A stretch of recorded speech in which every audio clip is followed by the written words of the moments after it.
예, 감사합니다. 오늘 말씀은 누가 능력자인가 라고 하는 제목으로 말씀 나누겠습니다. 자, 우리는 어제 이스라엘 백성이 요단강을 건넌 후에 길갈이라는 곳에서 할례를 행한 이야기를 같이 나누었습니다. 자, 대적들을 코앞에 두고 남자들이 할례를 행한다는 것. 자, 그것은 자살 행위나 다름없다라고 했습니다. 자, 그러나 여호수아와 더불어 이스라엘 백성들은요, 위험한 줄 알면서도 하나님의 명령에 순종하여 할례를 행했습니다.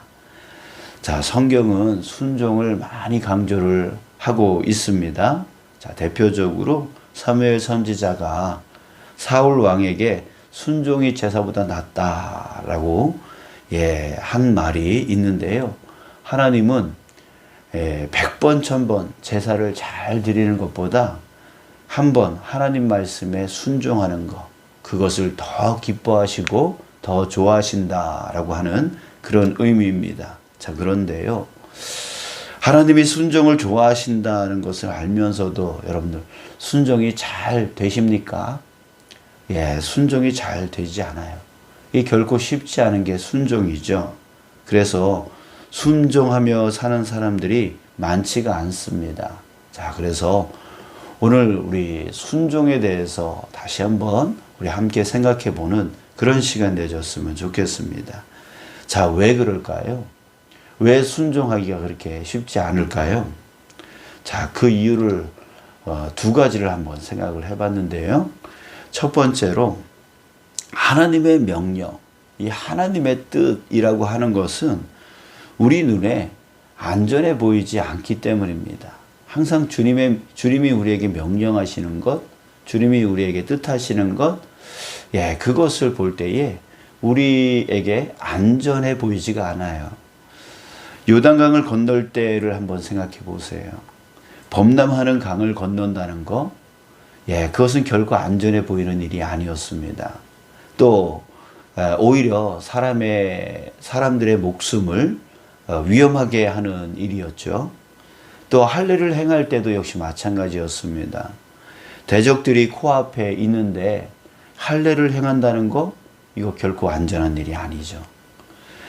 이 또한 사람들의 목숨을 위험하게 만드는, 안전을 깨뜨리는 일처럼 보이는 것이었죠. 자, 그래요. 순종이 어려운 것은 안전해 보이지 않기 때문에 그렇습니다. 하나님 말씀을 쫓아간다는 거 한번 생각해 보세요. 이 세상 사람들은 다 저쪽으로 가요. 근데 하나님의 명령, 하나님의 뜻은 이쪽으로 가라 그래요. 그러면은 하나님 명령에 쫓아가면 왠지 소외당할 것 같고, 왠지 피해당할 것 같고, 내 소유를 잃어버릴 것 같고, 이렇게 하나님의 뜻, 하나님의 명령을 쫓아간다는 것은 이 세상 사람들이 가는 그 길과 완전히 반대쪽의 길처럼 보이기 때문에, 안전하지 않게 보이기 때문에 순종하기가 참 어려운 것이죠. 자, 두 번째로 순종을 했다 한번 쳐보십시오. 순종을 한다 해도 그 순종을 한 것으로 인해서 유익한 것이 나에게 보장되어지지 않기 때문입니다. 자, 만약에 순종하면 무조건 복을 받는다.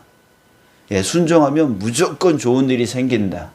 자, 이렇게 되어진다면 어떻게 해서든 도전을 할 수 있을 겁니다. 순종만 하면 복이 임할 거니까요. 그러나 그렇지 않다는 거예요. 순종했다고 해서 항상 복이 임하는 것이 아니다라고 하는 거예요. 그렇기 때문에 더 헷갈리고, 그렇기 때문에 순종하기가 주저되어질 수 있다라고 생각이 듭니다. 우리 오늘 본문 말씀의 8절을 한번 보세요. 그 어려운 상황에서 할례를 행했습니다.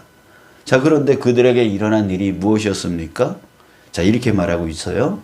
또 그 모든 백성에게 할례 행하기를 마침에, 자, 할례를 마쳤죠. 자, 그랬더니 백성이 진중 각 처소에 머물며 낫기를 기다릴 때에 라고 했습니다.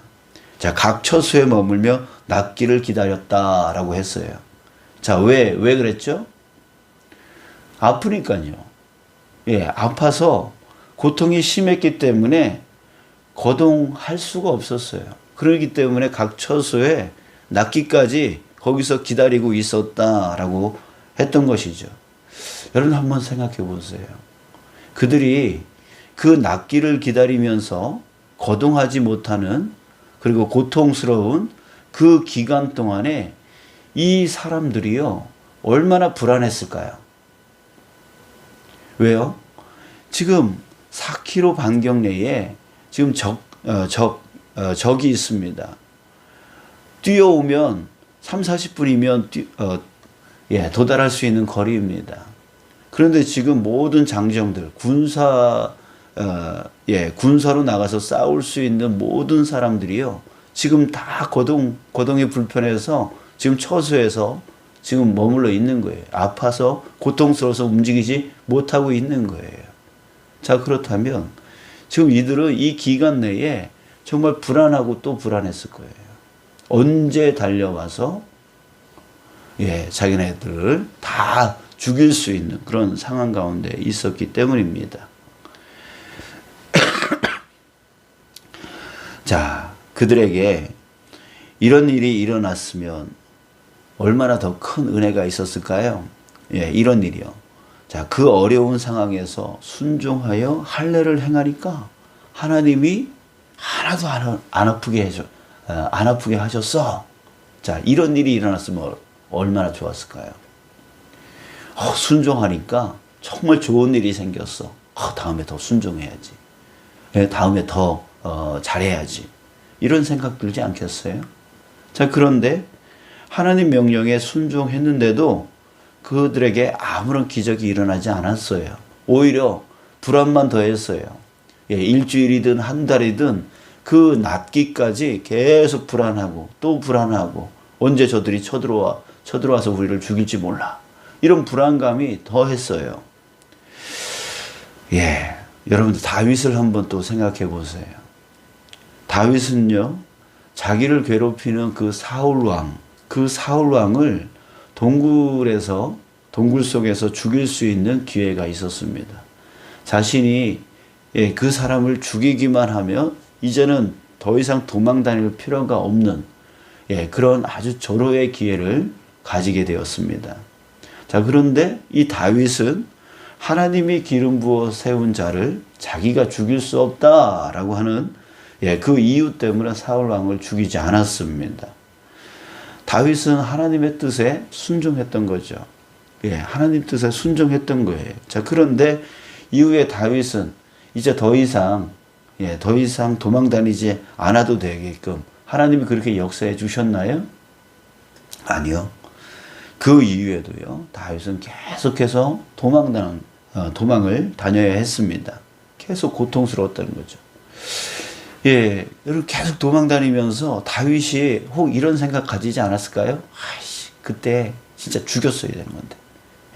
괜히 하나님 뜻을 내가 순종한다고 괜히 그랬다가 이런 고생을 계속 하는 건 내가 아니야?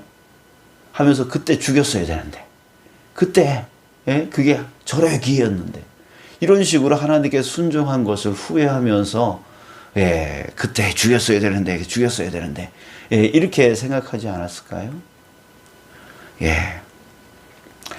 참 그래요. 순종을 하면 꼭 이렇게 복이 오면 좋겠는데 복이 오는 사람도 있지만 복이 오지 않는 사람들도 있고 여전히 그 고통 가운데 여전히 머물러 있는 오히려 또 더 불안하고 더 힘든 상황 가운데도 있을 수 있다. 자, 이런 것들이 우리로 하여금 순종하기를 어려워하게끔 만드는 일이 되지 않나. 그런 생각이 듭니다. 자, 사랑하는 여러분. 자, 그런데요. 이렇게 하나님 뜻에 순종하며 사는 것은 이렇게 결코 쉬운 일이 아닌데요. 자, 그런데 여러분. 순종이 왜 어려운 겁니까? 왜 순종하기 싫은 마음이 이렇게 드는 겁니까? 자, 혹시 우리는 순종을 오해하고 있는 것은 아닐까요? 순종을 잘못 알고 있는 거 아닐까요? 네, 그렇습니다.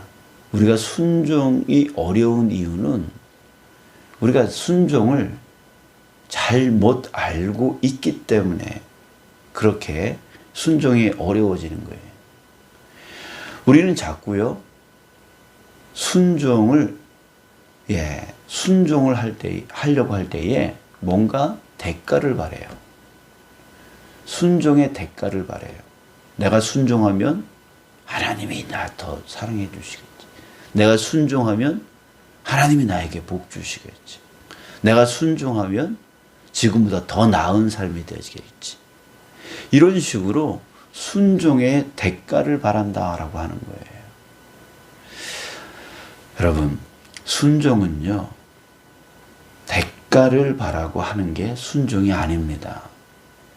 순종은 대가를 바라는 게 아니에요. 만약에 대가를 바라고 순종을 한다면 그것은 순종이 아닙니다. 뭘까요? 대가를 바라고 순종한다면 그것은 순종이 아니라 그건 아부예요. 아첨이에요.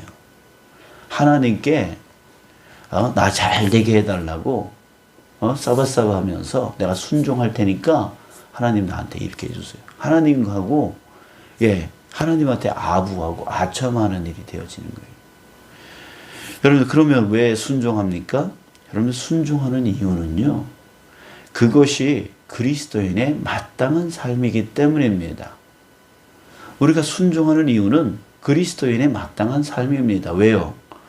여러분, 사도행전 5장 29절에 보면 베드로와 사도들이 대답하여 이르되 사람보다 하나님께 순종하는 것이 마땅하니라.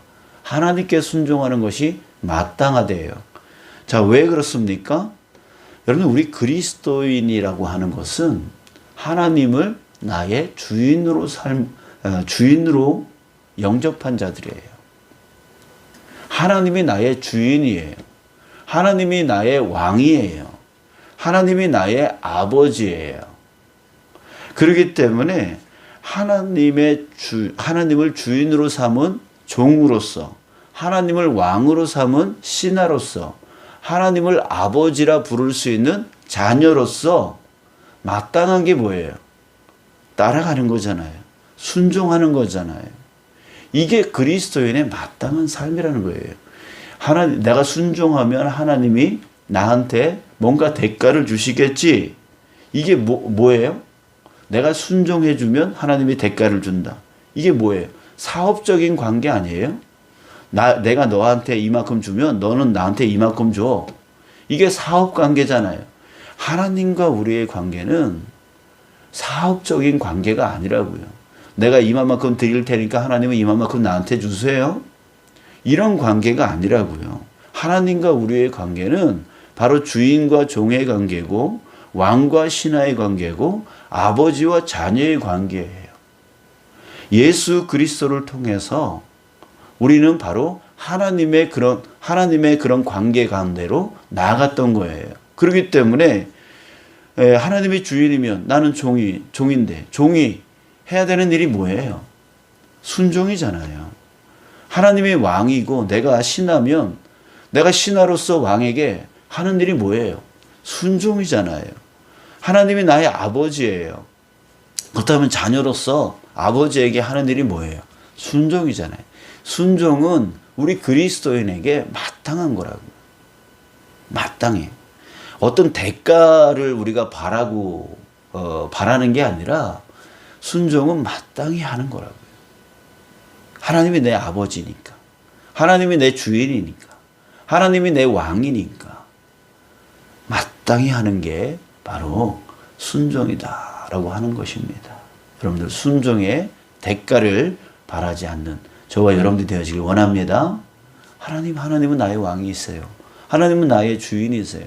하나님은 나의 아버지세요. 이 고백이 바로 순종이라고요. 주님이 원하시는 대로 내가 살겠습니다. 순종하겠습니다. 이건 당연히 그리스도인에게 마땅한 것이라고 하는 것이죠. 자, 그리고 또 하나님께 순종하는 이유 두 번째가 있는데요. 그것은 우리가 순종할 때요. 우리는 그리스도의 능력이 드러나게 되어집니다. 내가 순종하게 되어지면, 하나님께 순종하게 되어지면 그리스도의 능력이 드러납니다. 자, 왜 그러냐면 여러분, 세상에 누가 범람하는 요단강을 건널 생각을 하겠어요? 세상에 누가 적들을 코앞에다 두고 할례를 행할 생각을 누가 하겠어요? 뻔한데요. 그게 위험한 줄 뻔한데요. 그게 생명의 위협을 받을 수 있는 일이 되어진다는 게 뻔한데 세상 사람들 중에 누가 그런 짓을 하겠냐라고 하는 것이죠. 그런데 그것이 하나님의 능력을 그것은요, 누가 할 수 있냐면 하나님의 능력을 확신하고 하나님의 그 큰 사랑을 확신하고 의지하는 그리스도인들만 할 수 있는 일이죠. 그죠? 그런 거예요. 하나님의 능력을 믿고 하나님의 사랑을 의지하는 그리스도인들만 할 수 있는 게 바로 이런 일이에요. 범람하는 요단강을 건너래요. 그래요? 네, 그래요. 내가 하나님의 능력을 믿어요. 내가 하나님의 사랑을 믿어요. 제가 순종해 갈게요. 누가 적들 앞에서 할례를 행해요. 하지만 그래요. 하나님의 능력을 나는 믿어요. 하나님의 사랑을 나는 믿어요. 그러니 하나님께서 나를 안전케 해주실 줄 나는 믿어요. 라고 하면서 하는 게 그리스도인이에요. 세상에 하나님을 믿지 못하면 이거 순종 못하는 거죠. 자, 그런데 그 일을 하고 나면 어떻게 돼요? 세상이 놀래요. 야, 어떻게 그런 일을 할 수 있냐? 어떻게 그런 위험한 일을 할 수 있냐? 라고 한단 말이죠. 세상 사람들이 놀랍니다. 이스라엘 백성들이 순종하여 요단강을 건넜을 때 가나안 족속들이 어땠다 그랬어요? 가나안 족속들의 마음이 녹았다라고 했습니다. 놀란 거죠. 두려워진 거예요. 이 사람들 정말 대단한 사람들이다라고 하나님의 능력이 드러나는 거죠. 그러니까 그리스도인들이 같이 이렇게 올라가요. 사람들이 놀라고 두려워해요. 자, 이렇게 하나님께 순종하면 세상 사람들이 놀랍니다. 두려워합니다. 존경의 대상이 됩니다. 이 시대에 기독교인들이 무시당하는 이유가 무엇입니까? 무엇일까요? 능력이 드러나지 않기 때문이죠. 경건의 모양은 있는데 경건의 능력은 드러나지 않고 있기 때문입니다. 자, 그 이유가 무엇일까요? 그리스도인들이 하나님께 순종하지 않기 때문입니다. 그냥 자신의 현실적인 현실적으로 안주하기만 하려고 해요. 안전하게 살려고만 해요. 그러니 하나님의 능력이 그리스도인들에게 드러나지를 않습니다. 그러니 세상 사람들이 우습게 보는 거죠. 우리랑 똑같네. 아니, 우리보다 더 심하네, 저 사람들. 이런 식으로 해서 우리를 조롱하고, 무시하는 거예요. 하나님의 능력이 드러나지 않아요. 하나님의 능력이 드러나지 않는다는 이유는 뭐냐면 바로 하나님께 순종하지 않는 거예요. 하나님의 뜻은 어려우니까, 하나님의 뜻은 위험하니까, 하나님의 뜻은 안전을 깨뜨리니까 그냥 안주하기만 해요. 자, 여러분, 이 시대 그리스도인들에게 필요한 것이 무엇입니까? 바로 순종의 회복입니다. 순종의 회복. 그리스도인으로서 하나님께 마땅히 순종하는 것이 회복되어야 됩니다. 또 순종함으로써 그리스도의 능력이 드러나야 되는 것이죠. 저는 이 말씀을 묵상하면서 지금까지 순종하며 기도해왔던, 이렇게 순종했는데도 불구하고 왜 하나님은 왜 이렇게 응답을 안 해주실까? 이런 마음을 가진 부분이 있었습니다. 그래서 기도를 포기하고 싶은 그런 마음을 가진 부분이 있었어요. 자, 그러나 다시 한번 마음을 다잡기로 했습니다. 하나님께 순종하는 것은 내가 이게 순종해주면 하나님이 나한테 이렇게 응답해 주시겠지. 이런 기대감으로 저는 순종을 생각했던 것 같아요. 이제는 그런 마음 내려놓고 내가 하나님이 나의 주인이시니까, 하나님이 나의 왕이시니까, 하나님이 나의 아버지시니까 내가 자녀로서, 신하로서, 종으로서 순종하는 것은 마땅해. 내가 이렇게 힘들지만 어렵지만 그럼에도 불구하고 끊임없이 내가 순종하는 것은 마땅한 삶이야 라고 하는 마음을 갖기로 했습니다. 그리고 정말 이 어려운 도전에 이 순종 끝까지 나가기로 했습니다. 왜요? 그럴 때에 하나님의 능력이 드러나니까. 그리스도인의 능력이 드러나서 정말 그리스도인으로서의 온전한 모습이 회복되어질 수 있으니까. 여러분, 저와 여러분들이 바로 이 그리스도인의 능력이 드러나는 온전한 순종의 사람 되어지기를 주님의 이름으로 축복합니다. 예, 안전을 쫓아가는 것이 아니라 하나님의 명령, 하나님의 뜻이 나의 안전을 깨뜨리는 것일지라도 그럼에도 불구하고 하나님의 능력을 믿고 나를 사랑하시는 하나님의 그 큰 사랑을 믿고 순종하여 나아가는 하나님의 뜻을 쫓아 나가는 저와 여러분들 되어져서 정말 하나님이 나를 통해서 영광이 드러나고 나도 하나님의 그 순종의 그 길을 통하여서 정말 세상 사람들이 두려워하는 그런 그리스도인의 모습으로 다시금 회복되어져 나가는 저와 여러분들 되어지기를 주님의 이름으로 축복합니다. 오늘 이 시간에 기도할 때에 정말 하나님, 내게 원하는 것이 무엇입니까? 내가 가야 될 일이 무엇입니까? 내가 해야 될 일이 무엇입니까? 하나님, 내가 이루어야 될 사명이 무엇입니까? 라고 우리 주님 앞에 물었으면 좋겠어요. 그래서 정말 주님의 그 뜻을 알고 나아가는 저와 여러분들 되셨으면 좋겠습니다. 그 하나님의 뜻이 정말 위험한 일이고 또 내 생각과 다른 길이고 나를 안전치 못하게 만드는 길이랄지라도 우리 하나님의 능력을 믿고 하나님의 사랑을 믿고 우리 끝까지 기도하며 끝까지 달려나가는 저와 여러분들 되어져서 정말 하나님의 영광을 드러내는 또한 그래서 우리 그리스도인으로서 또 세상 사람들이 두려워하는 자로 살아갈 수 있는 저와 여러분들 되어졌으면 좋겠습니다. 우리 기도하겠습니다.